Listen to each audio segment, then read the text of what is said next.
حمدا لله في السراء والضراء، وصلاة وسلاما على سيد الرسل وخاتم الأنبياء سيدنا محمد وعلى آله وصحبه أجمعين. ورحم الله صديقنا الحبيب وراحلنا الغالي وفقيدنا العزيز الدكتور محمد فؤاد شاكر. لقد كان عالما علما ملء السمع والبصر، وكان صديقا قريبا جدا إلى قلبي كما كنت قريبا جدا إلى قلبه، وتلاقينا وتزاملنا في ندوات ومحاضرات داخل مصر وخارج مصر، فكان عالما علما عف اللسان نقي الضمير، كان صافي القلب محبا لدينه بحق، يدعو إلى الله على بصيرة بحق، لم يجامل السلطة ولا السلطان، ولم يداهن أحدا أيا كان، بل كان لا يخشى في الله لومة لائم. ولذلك اختار الله لرحيله الأيام المباركة التي يشد المسلمون فيها رحالهم إلى بيت الله الحرام، فيشد هو رحاله إلى الملك العلام وإلى جنة الخلد وملك لا يبلى. رحم الله راحلنا العزيز وعالمنا الجليل، إني أبكي وأعتصر قلبي عليه، لأن فقدانه يمثل خسارة في الدعوة الإسلامية وفي العلم الديني وفي الكلمة والمنهج الوسطي الذي كان يؤديه راحلنا العزيز.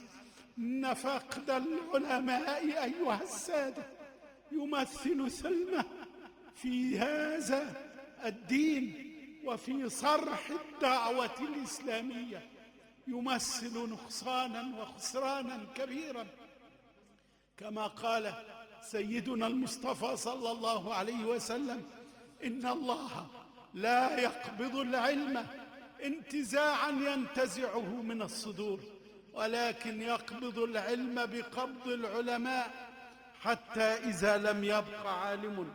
وفي رواية للحديث: حتى إذا لم يبق عالما اتخذ الناس رؤوسا جهالا فسئلوا فأفتوا بغير علم فضلوا وأضلوا. هنا تكمن خطورة فقد العالم الذي نودعه اليوم، والذي رحل عن دنيانا إلى دار الخلد وملك لا يبلى. إن ربه سبحانه وهو أكرم الأكرمين ترك دنيانا الفانية المليئة بالفتن إلى أرحم الراحمين، ذهب إلى أكرم الأكرمين، إلى الجنة التي تناديه وتنادي أمثاله، وتقول الجنان: يا رب إني بجمال الرسول حليت جيدي، وبنور النبي قرت عيوني، قد رواني بحوضه المورود. رب إني فتحت بابي لعبد طار شوقا لربه المعبود. رب إني فتحت بابي لعبد طار شوقا لربه المعبود، لمقيم الصلاة والصوم طوعا، ولمن حج خير بيت عتيد. فيؤم الجحيم كل شقي، ويؤم الجنان كل سعيد. ذاك حكم الإله حقا وعدلا، ليس ربي بظالم للعبيد. رحم الله راحلنا العزيز الذي كان يمثل بمنهاجه وسطية الإسلام بحق. ما سمعناه افترى على أحد ولا أهال التراب على أحد، ولكن كان عف اللسان تحمل عبء الدعوة داخل مصر وخارج مصر بصدر رحب ونفس رضية وقلب مخلص لله، واليوم يكافئه ربه سبحانه وتعالى. أما هذه الدنيا فلا بقاء فيها لأحد، ولا بقاء فيها لزخارفها التي نرى الناس الآن يتسابقون ويتزاحمون ويفتنون عليها. ما في الحياة بقاء، ما في الحياة ثبوت. نبني البيوت وحتما تنهار تلك البيوت، تموت كل البرايا سبحان من لا يموت. رحمك الله يا صديقنا الحبيب، يا من كنت عف اللسان، يا من كنت وسطي الدعوة، يا من اعتليت المنابر ورفعت راية الله في الأرض، ما ابتغيت من ورائها جزاء ولا شكورا من أحد، ولا سعيت لمنصب من مناصب الدنيا الفانية التي سعى غيرك إليها، ولكنك كنت صادقا مع الله وصادقا مع الدعوة، فمن أجل ذلك يرعاك ربك ويستقبلك هذا الجزاء الوافر الذي أعده الله سبحانه وتعالى لك ولأمثالك.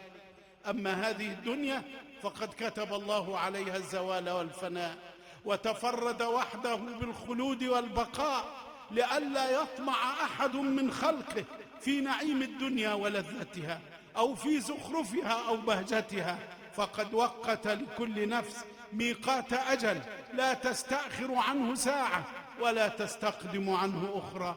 اللهم إن ضيوفك ضيوف الرحمن قد شدوا رحالهم إليك، وهذا عالمنا الجليل شد رحاله إليك، فأكرمه بما هو أهله يا رب العالمين، وارحمه برحمتك يا أرحم الراحمين. اللهم أسكنه فسيح جناتك، اللهم تغمده برحمتك.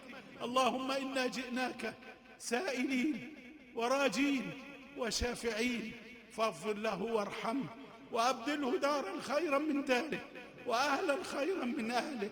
اللهم نقه من الخطايا كما ينقى الثوب الأبيض من الدنس.